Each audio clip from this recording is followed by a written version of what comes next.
Every avoidant meets someone they can't forget. But it's never the one who chases, pleads, or tries to prove their worth. It's the one who walks away with self-respect, calm, and quiet strength. That's when the avoidant realizes you were the one all along. The power of emotional safety is the invisible force that makes even the most distant avoidant slowly lean in. It's not about what you say, how often you call, or how passionately you express your feelings. It's about how safe they feel when they're around you. Avoidants have learned through life that connection equals danger. Maybe they grew up in homes where emotions were too loud, too unpredictable, or too painful. So now as adults, their nervous system links closeness with threat.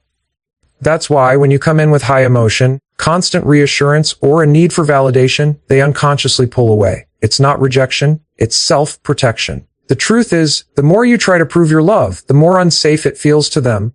But emotional safety doesn't mean silence or suppression. It means you know how to stay calm in emotional moments. You can express your feelings without making the other person responsible for fixing them.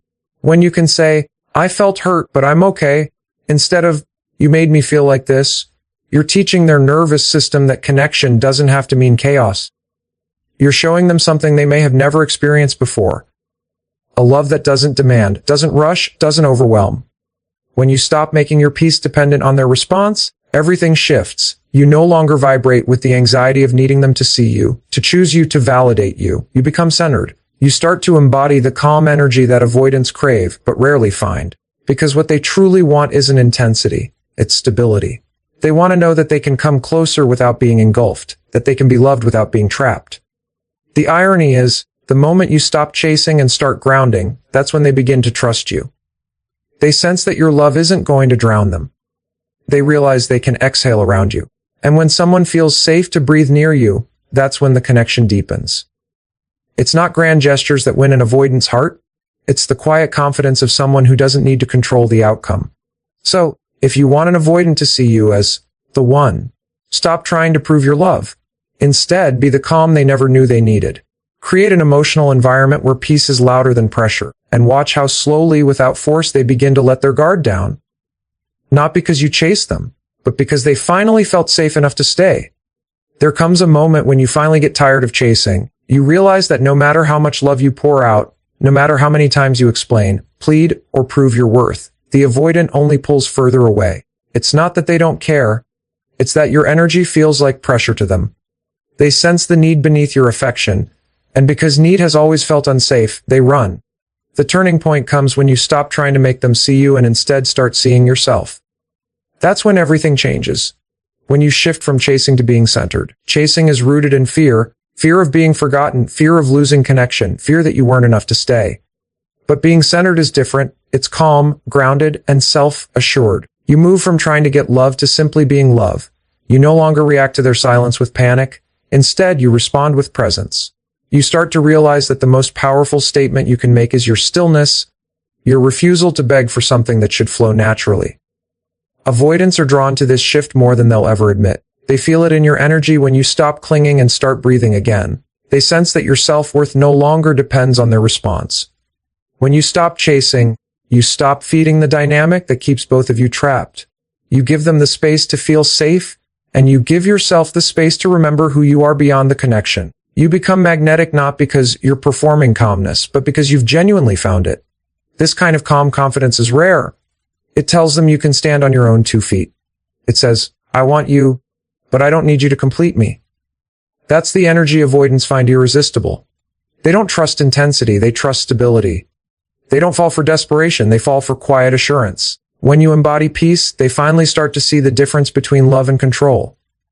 The shift from chasing to centered isn't about indifference. It's about self-respect. It's learning to stay open but not dependent, to care deeply but not lose yourself in the process. Because the moment you stop chasing, the dynamic resets. They no longer feel cornered. And that's when they start to move toward you. Not out of fear, but out of recognition. The recognition that they've finally found someone who doesn't just love them, but understands how to love with freedom. Avoidants are often misunderstood. People think they fear love, but what they actually fear is losing themselves inside it. They've been conditioned to associate closeness with control. So the more someone tries to manage, fix, or direct the relationship, the more they retreat. That's why consistency without control is the secret balance that makes an avoidant feel both safe and drawn in. It's the energy of, I'm here, but I'm not here to cage you. It's showing up without suffocating. Consistency tells the avoidant, you can rely on me. But control says, you need to do things my way to make me feel secure. Those are two very different vibrations. The first builds trust, the second triggers withdrawal. Avoidants are hypersensitive to emotional overreach. The moment they sense that your peace depends on their behavior, they instinctively pull back. But when you stay grounded and consistent, showing care without demand, something powerful begins to shift. You become a safe base rather than a source of pressure. Being consistent doesn't mean chasing or overgiving. It means being emotionally predictable, calm in your reactions, and anchored in self-respect. When you say what you mean and follow through, they notice. They might not respond right away, but they're quietly registering it. They're testing whether you'll stay steady when they distance themselves. And when you do, not by waiting desperately, but by holding your ground with grace, that's when trust begins to form. Control, on the other hand, is often subtle. It hides behind statements like, I just need clarity, or why can't you communicate more? But for the avoidant, those words feel like demands, not dialogue. The antidote isn't silence or pretending not to care. It's calm consistency. You express your needs once with honesty and dignity, and then you step back. You let your actions communicate your stability instead of your words forcing it. Avoidants crave freedom, but what they truly long for is safety within that freedom. When you master the art of being consistent without trying to control their reactions, you offer both. You show them that love doesn't have to mean surrendering autonomy, that they can trust you to be present without taking over their emotional space. And over time, that quiet consistency becomes the reason they come closer. Not because you demanded connection, but because you showed them how it feels to have it without losing themselves. Avoidants live in a constant state of quiet alertness. They've learned to scan every emotional situation for signs of threat, not physical danger, but emotional pressure. The moment they sense criticism, confrontation, or overexposure, they retreat into distance. That's why the most powerful thing you can do is stop reacting and start reflecting. When you become the mirror instead of the magnifying glass, everything changes. You stop analyzing them, fixing them, or demanding responses. Instead, you reflect calmness, understanding, and emotional steadiness. And that's what begins to rewire the entire dynamic. When you react out of fear, they feel unsafe. When you reflect with awareness, they feel seen. Imagine this: they pull away, and instead of chasing, you pause. You breathe. You notice your emotions, but you don't let them control your actions. That pause is where your power lies. Avoidants aren't used to people who can regulate their own emotions. They're used to either chaos or silence. Both extremes. But when you meet their withdrawal with grounded composure, you become something they can trust. Reflecting doesn't mean accepting poor behavior or pretending everything's fine. It means responding from clarity instead of impulse. It's being able to say, I understand you need space, and I'll respect that, without bitterness.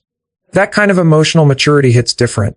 It tells the avoidant, I'm not here to control you. I'm here to connect. You're not adding to their fear. You're neutralizing it. Over time, they start to notice that being around you doesn't drain them. They don't have to defend themselves or decode hidden meanings in your words. You become the mirror that helps them see their own emotional walls, not the magnifying glass that exposes their flaws.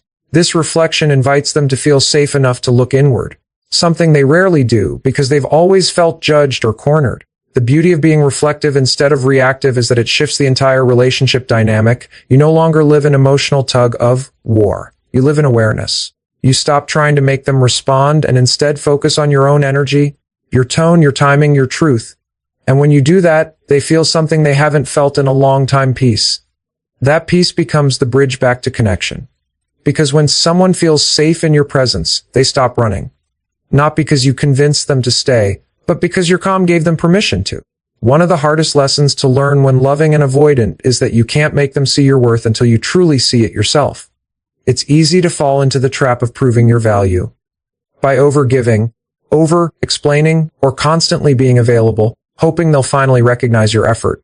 But avoidants don't respond to effort, they respond to energy. They can feel when your actions come from insecurity versus when they come from self-respect. That's why self-validation is the secret. It's what separates those who chase love from those who attract it effortlessly. When you no longer depend on their approval to feel good about yourself, everything shifts. Your worth stops being something you perform for others and becomes something you carry quietly within you. Avoidants can sense that. They can feel when you're centered in your own value. It changes the entire energy of the connection. You move from needing their attention to simply appreciating it when it comes. That calm confidence, that emotional independence, is what makes them start to see you differently. You're no longer a reflection of their fears. You become a reflection of their longing for stability. Self-validation doesn't mean arrogance or emotional detachment. It means you can hold your emotions with kindness and still know who you are without external confirmation. When they pull away, instead of spiraling, you ground yourself. You tell yourself, their silence doesn't define me. I know my worth. That single act of emotional maturity creates the exact safety that makes an avoidant start to trust you. Because what they fear most is being responsible for someone else's happiness. When you remove that weight from the dynamic, they can finally relax. It's in your independence that they begin to see your value clearly. When you focus on your growth, your peace, your passions, they take notice. Even if they don't say it out loud, your ability to stand tall in your self-worth becomes magnetic. It's not a game, it's an energy shift. You stop needing their recognition to feel whole, and in doing so, you become the kind of person who naturally commands respect and affection. So, if you want an avoidant to see you as the one, stop trying to prove your worth through words or actions. Show it through the calm assurance that you already know who you are. Because when you truly validate yourself, you teach them the most powerful lesson of all. That love isn't about filling each other's emptiness. It's about meeting as two complete souls who choose connection from a place of wholeness. Boundaries are not walls, they are bridges made of self-respect. For an avoidant, boundaries are the clearest sign that love can exist without control. Most avoidants grew up in environments where emotions were either overwhelming or dismissed, so they learned to protect their space fiercely. When someone comes in without boundaries, constantly giving, oversharing, or trying to merge completely, it feels like a threat to their autonomy. But when you show them that you can love deeply while still honoring your limits, they feel something new: safety. A boundary is not about pushing them away, it's about holding yourself steady. It's saying, this is where I end and you begin, with calm clarity. That kind of self-containment builds trust. Because what avoidants secretly crave is the freedom to be themselves without feeling swallowed by someone else's emotions. When you show that you respect both your space and theirs, it tells them they can breathe around you. And breathing is the first step to connection. Setting boundaries doesn't have to look cold or distant. It's not punishing silence or emotional shutdown. It's knowing when to step back and when to lean in. When to say, I care about you, but I also care about my peace. When you express your limits with kindness, you model emotional balance. You teach them that closeness doesn't have to mean control, and that love doesn't have to mean losing yourself. What's powerful about boundaries is how they shift your energy.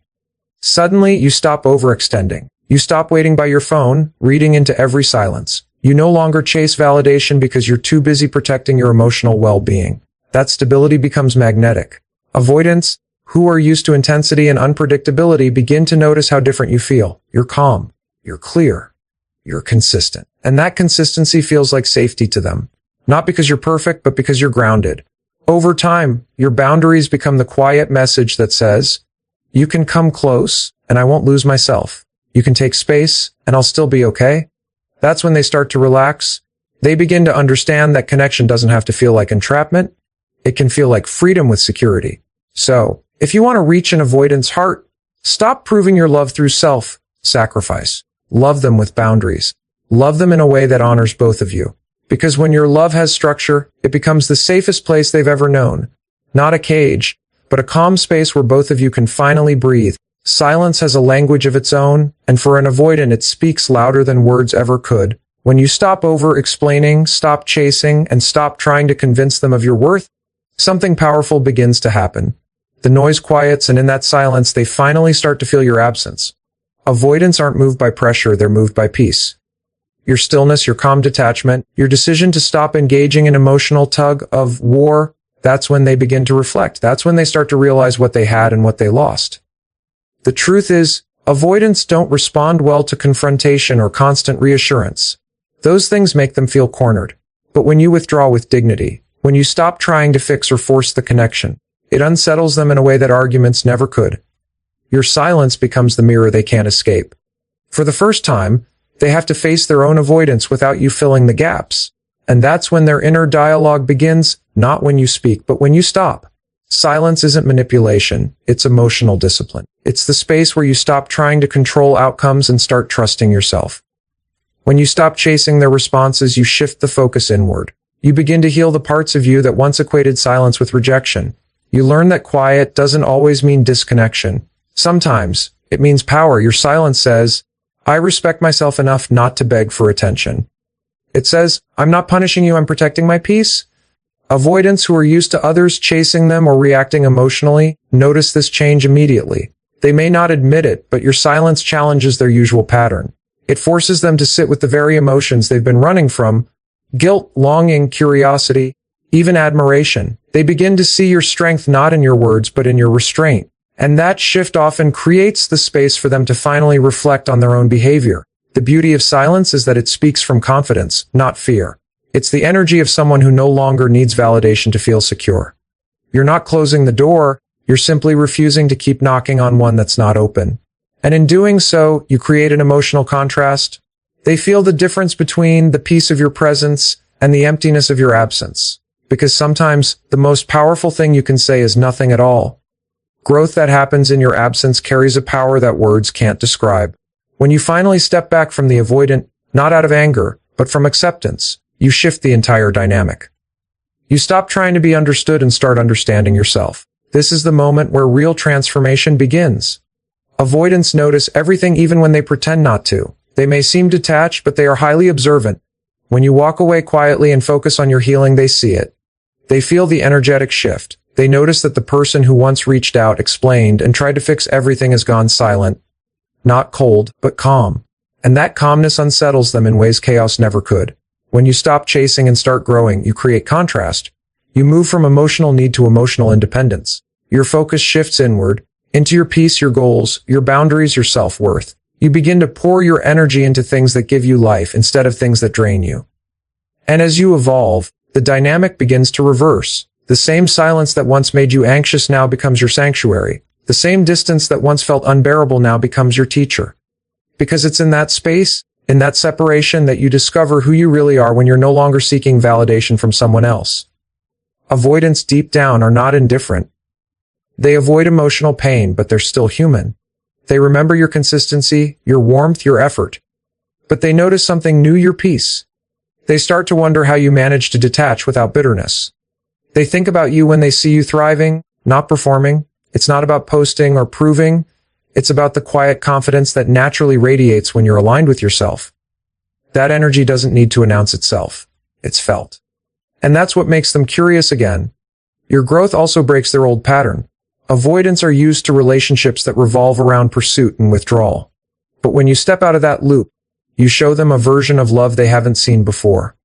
A love that doesn't depend on them. A love that exists within you. You become the example of emotional maturity they secretly long for but don't know how to create. Your self-control, your peace, your healing, it all becomes a silent message.